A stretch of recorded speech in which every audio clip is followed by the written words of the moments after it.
ओम कृष्णं वंदे जगद्गुरुम।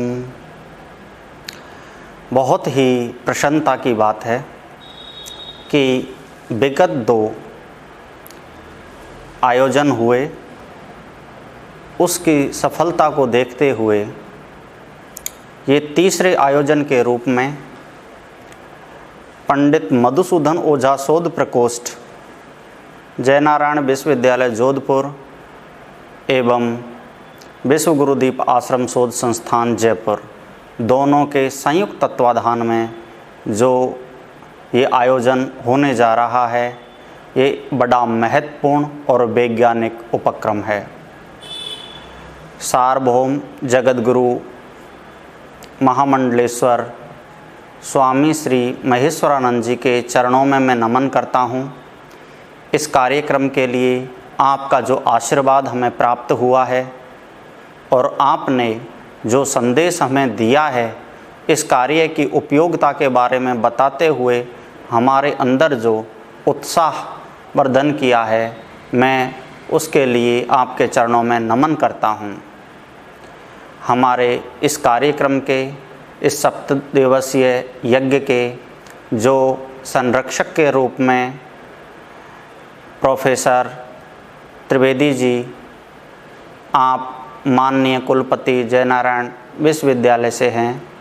आपने विगत 2 कार्यक्रमों में हमारा उत्साहवर्धन करके और जब हमने इसकी रूपरेखा आपके सामने प्रस्तुत की तो आपने सहर्ष स्वीकार करके और हमारे अंदर नई ऊर्जा उत्पन्न कर दी।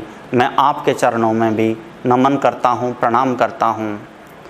हमारे इस 7 दिवसीय कार्यक्रम के अध्यक्ष के रूप में देवर्षि कलानाथ जी शास्त्री हैं। आपका आशीर्वाद हमें सदैव प्राप्त होता रहा है।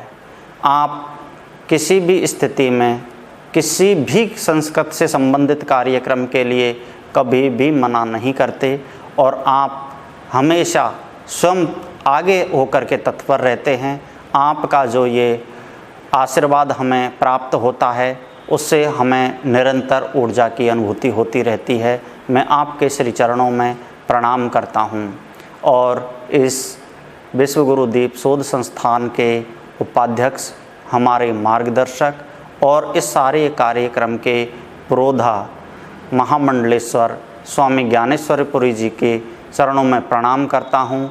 आप लगातार हमारे साथ इन सारे कार्यों में संलग्न रहते हैं और निरंतर हमें नई से नई सूचनाएं दे करके उसको बेहतर से बेहतर बनाने का जो कार्य करते हैं, उसके लिए मैं आपके चरणों में नमन करता हूं।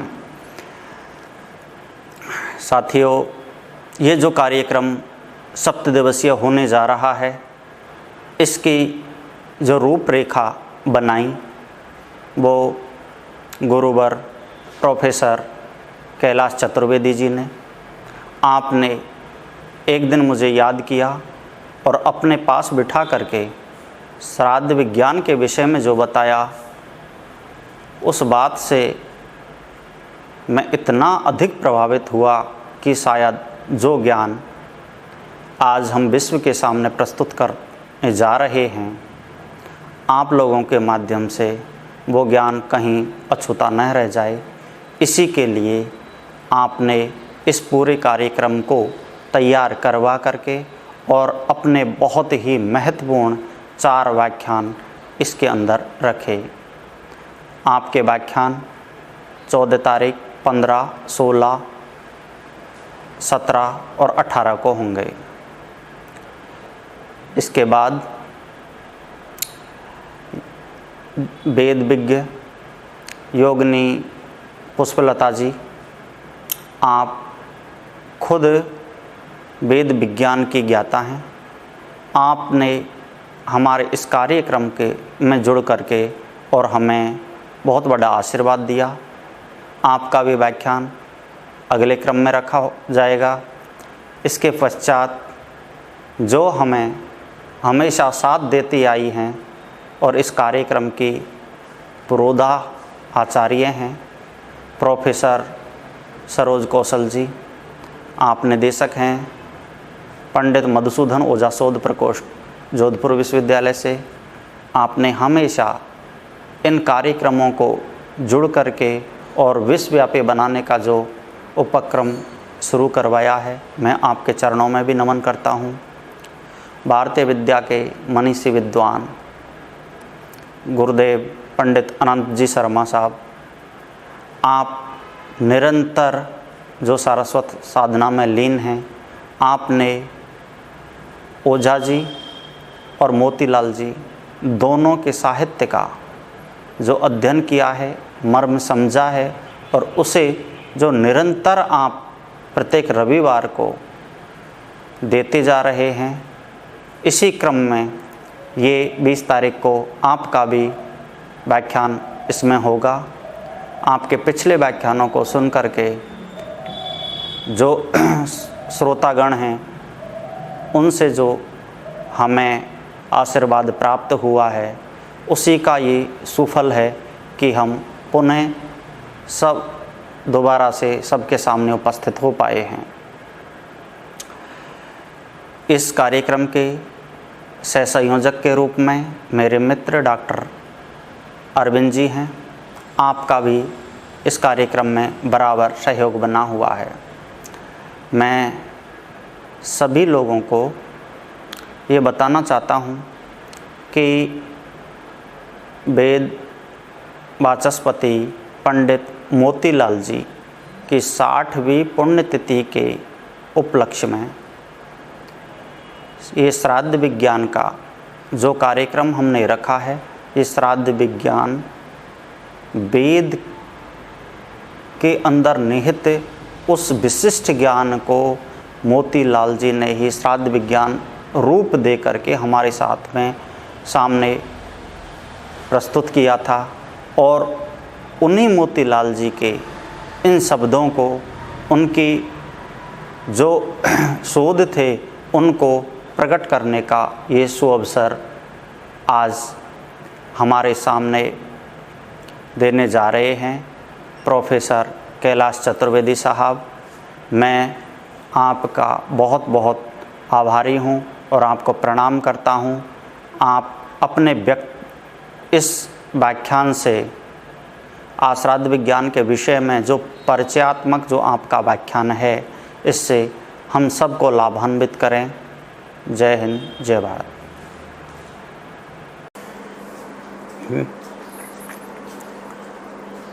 ओम तत्सत्। मूकं करोति वाचालं पंगुं लंघयते गिरिं यत्कृपातमहं वन्दे परमानंद माधव। प्रिय बंधु, आज जिस विश्वव्यापी विषय को लेकर चर्चा हेतु हम उपस्थित हुए हैं, वह है कोटि कोटि भारतीयों का श्रद्धेय एवं स्तुत्य श्राद्ध विज्ञान। महालय की इस पावन पित्त तर्पण अवधि में इसके प्रस्तुतिकरण की पृष्ठभूमि में न केवल करोड़ों लोगों की भावना का समर्थन है, जो प्रतिवर्ष इस आश्विन मास में अपने पूर्वजों के प्रति अपने श्रद्धा सुमन अर्पित करते हैं, अपितु सहस्राब्दियों पूर्व हमारे ऋषियों एवं शास्त्रों द्वारा श्राद्ध की वैज्ञानिकता एवं अपरिहार्यता को लेकर वेद, ब्राह्मण, उपनिषद ग्रंथों की प्रामाणिकता को सार्वजनिक रूप से उद्घाटित करते हुए उन अभिनिवेशील मनुष्यों को भी श्राद्ध विज्ञान की सत्यता, गहनता और मेहनता से परिचित कराना है, जो भद्र समाज को इसके विरुद्ध भ्रांतियां फैलाकर अविश्वास के अंधकार में ढकेलना चाहते हैं। स्वतंत्रता से पूर्व भारतीयों में श्रद्धा तत्व एवं श्राद्ध कर्म के प्रति पूर्ण विश्वास था, किंतु विगत शताब्दियों में इसका निरंतर ह्रास हुआ है।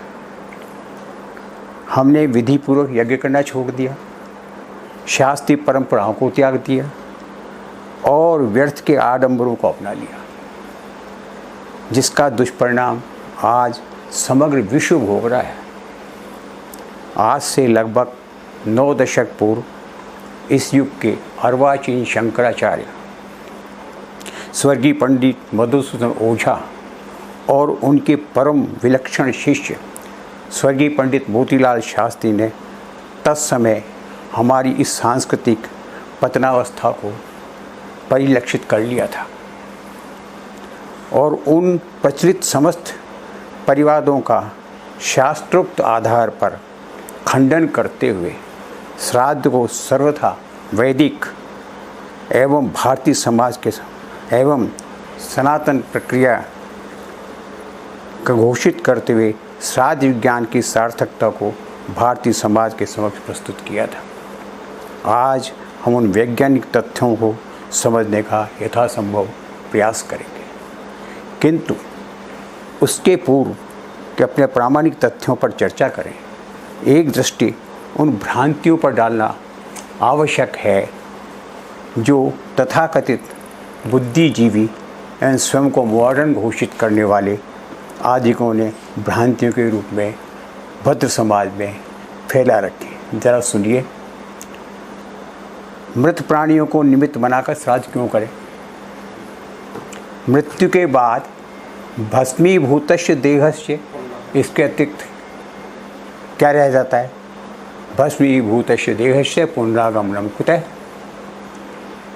यदि एक पल के लिए श्राद्ध को मान भी लें, चलिए, तो बताइए लाखों कोस दूर बैठे पितर ब्राह्मण भोजन से कैसे तृप्त हो सकते हैं? अपने मकान के पहले तल पर भोजन परोस कर तीसरे तल पर बैठे व्यक्ति को तो तृप्त करके दिखाइए जरा। अपने समर्थन में ऐसे लोग चारवाक दर्शन अवश्य बहारेंगे। मृतानाम विजंतूनाम साध चेतृप्ति कारणम गच्छतामी जंतूनाम व्यर्थपाथे कल्पना। यद्यपि स्वामी दयानंद ने वेदों की महत्ता और भारतीय जीवन में अपरिहार्यता स्वीकार कर ली थी, किंतु उनके अनुयायी व्यास श्राद्ध एवं श्रद्धा में मूलभूत अंतर को भली भांति नहीं समझ पाए और श्राद्ध को वेद विरुद्ध घोषित कर दिया। देखिए, आश्चर्य होता है किस प्रकार ऋग्वेद के सूक्त, शताधिक मंत्र, ब्राह्मण, उपनिषद के प्रमाण उनकी दृष्टि से ओझल हो गए। आधुनिक एवं पाश्चात्य शिक्षा में सरोबार लोग भी इसका उपहास करने में पीछे नहीं है। उनके अनुसार ये ढकोसला ब्राह्मणों द्वारा 15 दिन तक मुफ्त स्वादिष्ट भोजन का जुगाड़ मात्र है, अन्यथा श्राद्धवाद कुछ नहीं है। केवल भारतीय नहीं, पाश्चात्य संस्कृति में भी इट्स ब्लाइंड फेथ कह करके इसका उपहास किया जाता है। ये सब लॉर्ड मैकाले द्वारा स्थापित पाश्चात्य शिक्षा पद्धति की देन है। अस्तु, आज हम इन समस्त अभिनिवेशी बुद्धिजीवियों और श्राद्ध विज्ञान की सर्वथा प्रमाणित और अपरिहार्यता को लेकर जिन प्रमाणों को उल्लेख करेंगे, हमें विश्वास है कि वे भी अविश्वास के धरातल से उठकर श्रद्धा की महत्ता के समक्ष नतमस्तक हो जाएंगे। इसके पूर्व कि हम वैदिक शास्त्रीय प्रमाणों की चर्चा करें, एक सूक्ष्म दृष्टि विश्व के उन धर्मों और समाजों पर भी प्रासंगिक होगा, डालना भी प्रासंगिक होगा, जो प्रकारांतर से किसी न किसी रूप में अपने मृत पूर्वजों के लिए श्राद्ध कर्म करते हैं। अफ्रीकी लोग वोड़ा उत्सव में अपने पूर्वजों के प्रति श्रद्धा प्रकट करते हैं, उन्हें नृत्य और गीत द्वारा आमंत्रित करते हैं, फल फूल अर्पित करते हैं। ब्रिटिश लोग भी आत्माओं को बुलाते हैं, उनसे वार्ता करने का दावा करते हैं। शेक्सपियर की सुप्रसिद्ध रचना मैकबेथ में थ्री विचेस का आगमन और जीवित लोगों से वार्तालाप इसका एक संकेत है। मॉरिशस के लोग सिया डे लॉस मेरिटा का आयोजन करते हैं और मृत लोगों के प्रति श्रद्धा व्यक्त करते हैं। बौद्ध धर्मावलंबी प्रतिवर्ष 15 दिन तक पूर्वजों का श्राद्ध करते हैं। कंबोडिया, जापान, फिलीपींस, कोरिया सभी देशों में श्राद्ध प्रकारांतर से संपन्न किया जाता है। मुस्लिम एवं ईसाई धर्म में भी प्रतिवर्ष मज़ारों और कब्रों पर कैंडल जला आदि जलाकर श्रद्धा प्रकट करना श्राद्ध नहीं है तो और क्या है। चलिए, हमें उनसे अधिक प्रयोजन नहीं है। हम अपनी 15,000 वर्ष पुरानी वैदिक परंपरा की ओर लौटते हैं, जिसमें मृत पितरों के श्राद्ध की अनिवार्यता और महत्ता को पदे पदे समझाया गया है। स्थूल शरीर त्यागने के अनंतर हमारा आत्मा अंगुष्ठ मात्र सूक्ष्म शरीर धारण कर चंद्रलोक को प्रस्थान करता है, जैसा कि कौशिकी उपनिषद के प्रथमाध्याय का द्वितीय मंत्र कहता है, ये वे कीच अस्मान लोकात् प्रयन्ति चंद्रमस में ते सर्वे गच्छन्ति। अर्थात इस शरीर को छोड़कर समस्त आत्माएं एक बार सीधे चंद्रलोक को प्रस्थान करती हैं। यह प्रत्यंग आत्मा है और चंद्रलोक पर जाने वाली ये सूक्ष्म आत्मा वहाँ पहुँचकर 2 भागों में बढ़ जाती है, महानात्मा और भूतात्मा। शास्त्रोक्त विवेचन के अनुसार आत्मा 13 माह की अवधि में वहाँ पहुँचता है और प्रथम भाग महानात्मा के रूप में वहीं चिर स्थित हो जाता है।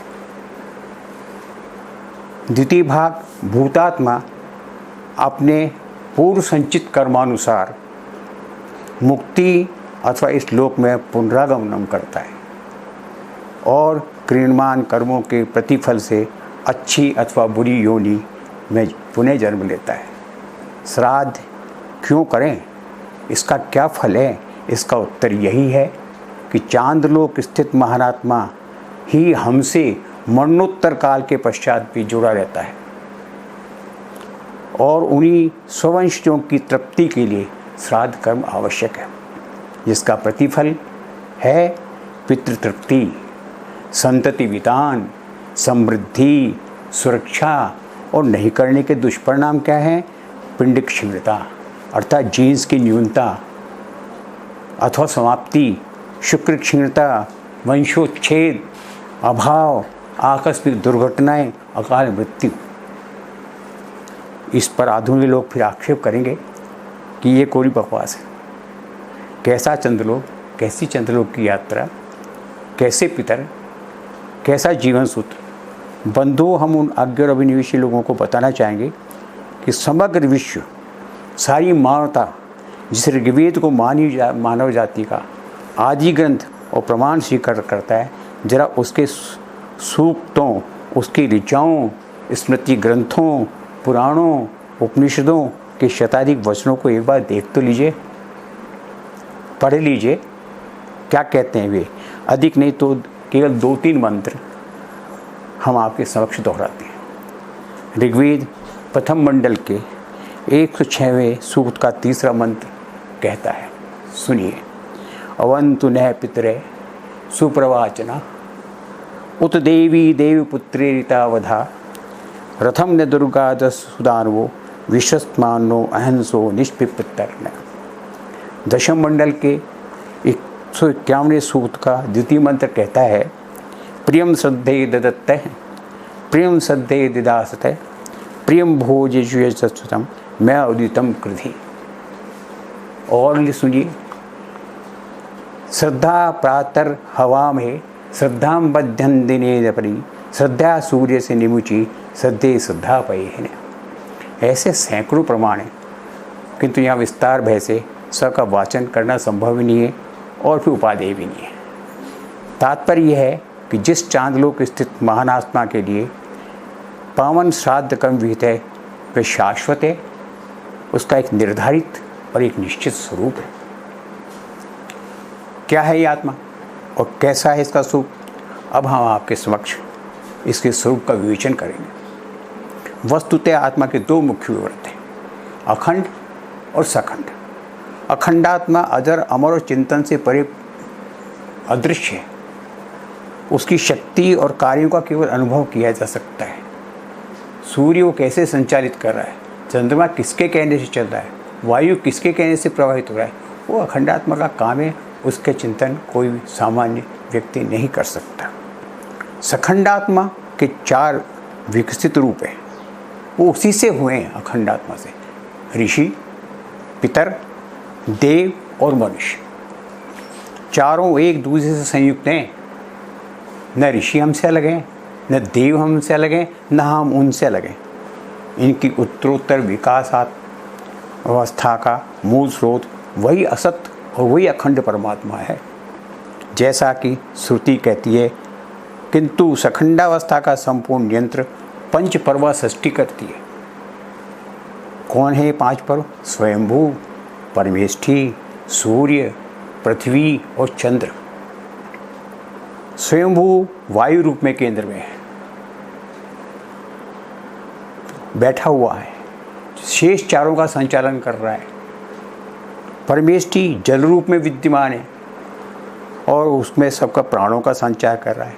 शेष तीनों सूर्य, पृथ्वी और चंद्रमा ये प्रत्यक्षतः हमारे जीवन में नियंत्रित कर रहे हैं। इन तीनों की भूमिका मानव के जीवन संचालन में महती है, किंतु केंद्रीभूत स्वयंभू और परमेष्ठी की सहायता के बिना ये पंगु हैं।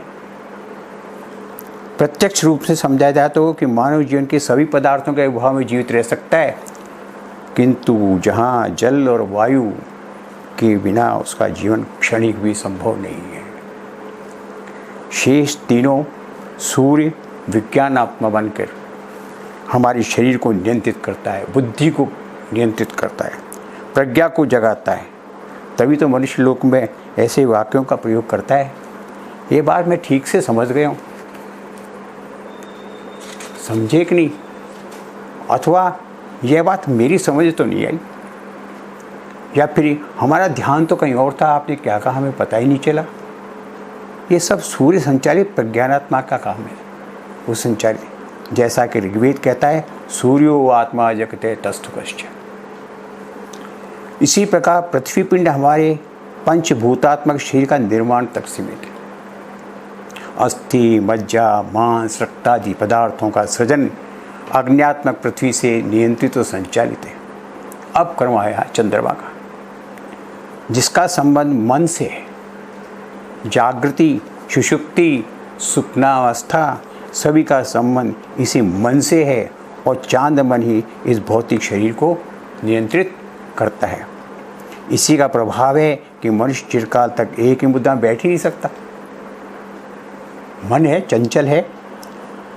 यह मन मृत्यु के अनंतर महान आत्मा का रूप धारण कर पुनः चंद्र में लीन हो जाता है। मन चंद्र लीते हैं। श्राद्ध का संबंध इसी से है, क्योंकि इसका आरंभ भी चंद्र है और लय भी चंद्र है। कर्मात्मा तो केवल 13 माह की यात्रा करके इसके साथ जाता है और इसके पश्चात पृथक होकर अपनी नई जीवन यात्रा प्रारंभ करें। इस महान आत्मा का स्वरूप त्रिगुणात्मक है, सत्व, रजस और तमस से युक्त। इसी से हमारी भूतमय आकृति बनती है, इसी से हमारी प्राणमय प्रकृति बनती है, और इसी से हमारी महनोमयी अहंकृति बनती है, ओरा जिसको कहते हैं आप। अब एक प्रश्न और आता है कि एक ही आत्मा अनेक भागों में कैसे बट गया। शताधिक व्याख्यातों की कृपा का फल है कि इसे सामान्य जन में और समाज में आत्मा को रूप को लेकर ऐसी ऐसी भ्रांतियाँ फैला रखी हैं कि व्यक्ति कुछ समझ नहीं पाता है। अति आवश्यक है कि आत्मा के भेदों को भी यहाँ तनिक समझ लिया जाए। प्रत्येक पदार्थ का स्वरूप 2 भागों में व्यक्त है, एक उक्त सेंटर केंद्र और दूसरा अर्क। उदाहरण के लिए सूर्य को ले लीजिए। सूर्य का अपना मंडल उक्त है और उससे उठकर चारों ओर फैलने वाली रश्मियाँ अर्क हैं। ठीक इसी प्रकार परमेष्ठी प्रजापति भी केंद्र में उक्त बनकर निर्माण कर रहा है, और सूर्य, पृथ्वी और चंद्र तीनों भूतात्मा, प्राणात्मा और भोक्तात्मा बनकर हमारी आकृति, अहंकृति और प्रकृति इन तीनों का निर्माण कर रहे हैं। अब एक प्रश्न और, आखिर जीवन मृत्यु, महानात्मा, कर्मात्मा, ये समस्त प्रपंच है क्या, क्यों? इसका सरल उत्तर है गीता का ये वचन, जातश्ची ध्रुवम मृत्यु ध्रुवम जन्म मृतश्च। यह परिवर्तन केवल वासांसी जीर्णानी की तरह नहीं है पुरानी वस्त्र त्याग करके, ये आधुनिक, अपितु ये दो भावों में बटा हुआ है, चंद्रलोकस्थ महात्मा और भोगने वाली कर्मात्मा। आधुनिक विज्ञान भी स्वीकार करता है कि सूर्य भी किसी दिन उत्पन्न हुआ था, आज भी पहले जैसा नहीं है और प्रतिक्षण पुराना पड़ता जा रहा है। एक दिन ऐसा आएगा ये भी सर्वथा नष्ट हो जाएगा। हर पदार्थ की द्विनियति है, जन्मना और मृत्यु को प्राप्त करना। अतः लौकिक अथवा अलौकिक, सामाजिक, शास्त्रीय दृष्टियों सिद्ध है कि मृत्यु अवसंभावी है और मृत्यु के उपरांत शरीरस्थ आत्मा इसे त्याग कर अन्यत्र प्रस्थान करता है। वैदिक दृष्टि से उक्त आत्मा का स्वरूप है महान आत्मा, जो पितर स्वरूप में चंद्रलोक में जाकर स्थिर हो जाता है और श्रद्धा सूत्र से हमसे निरंतर जुड़ा रहता है। ये पितर किस किस रूप में है? क्या हमारे भौतिक जीवन के अतिरिक्त हमारे प्राकृतिक परिवेश को प्रभावित करते हैं? हमारा संबंध इनसे कब तक और किस अवस्था में रहता है? शरीर त्यागानंतर महानात्मा से पृथक भूतात्मा की क्या गति होती है? ये पितर किस किस रूप में है? क्या हमारे भौतिक जीवन के अतिरिक्त प्राकृतिक परिवेश को भी प्रभावित करते हैं? हमारा इनसे संबंध कब तक और किस अवस्था में रहता है? शरीर त्यागानंतर महानात्मा से पृथक हुआ हमारा भूतात्मा, उसकी क्या गति होती है? इत्यादि अनेक जिज्ञासाएं भी मानव सुलभ स्वभाव से उत्थित होना स्वाभाविक है। आगामी 3 वार्ताओं में हम इनका समुचित समाधान करने का प्रयास करेंगे। अस्तु, आज की इस प्रथम वार्ता का सार संक्षेप यह है कि साध विज्ञान कोरी आस्तिकता नहीं है, नई असंख्य भारतीयों का अंधविश्वास है, अपितु एक समग्र मानव जाति के आध्यात्मिक, आधिभौतिक और आध्यात्मिक जीवन सूत्रों से जुड़ा हुआ वैज्ञानिक सत्य है, जो मानव के व्यक्तिगत जीवन के साथ उसके परिवार, उसके समाज, उसके समग्र परिवेश को पूर्णतः प्रभावित करता है। आइए बिना किसी धर्म, जाति, समाज, क्षेत्र के भेदभाव के हम अपने मृत पूर्वजों के प्रति नैमित्तिक और पार्वण श्राद्ध को संपन्न कर अपने परिवार और समाज का जीवन सुखद और निष्कंटक बनाएं। ओम तत्सत।